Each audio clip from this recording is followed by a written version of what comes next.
Yan, asad ko giprito nga kuan ba kanang kamote bitaw nga pink, orange nga kamote. Giprito na ako nga mura siya og kanang barbecue.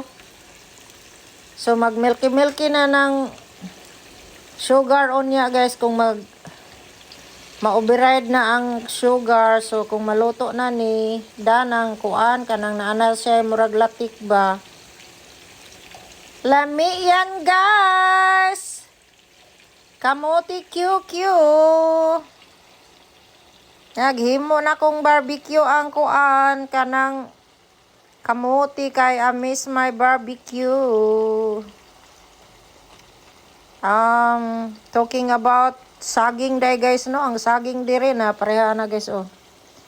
Saging diri guys naa sa kuan guys. Later mahingana na siya guys.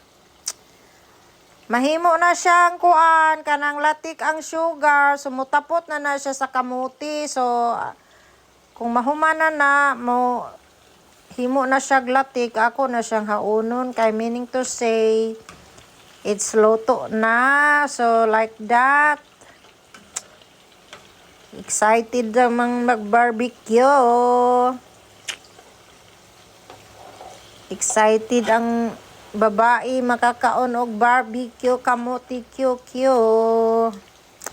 Ayun guys, makalugar ang ko gingani guys kung wala ko laing gibuhat no, kung wala ko trabaho, makahuna-huna ako unsay akong pang lutuon kung naa ako sa balay.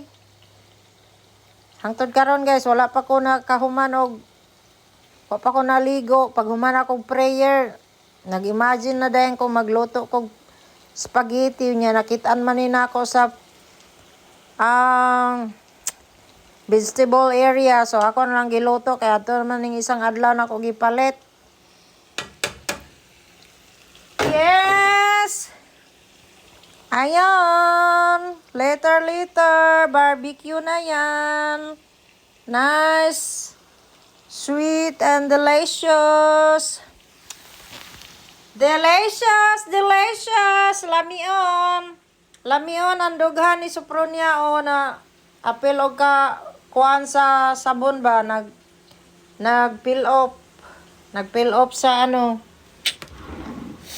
sa sabon sa hamisan. Naman ko barbecue stick diri ako ni siyang isodog ko ni siyang pangtugsog kon. That's life. That's life here in my life in Australia. Maningkamo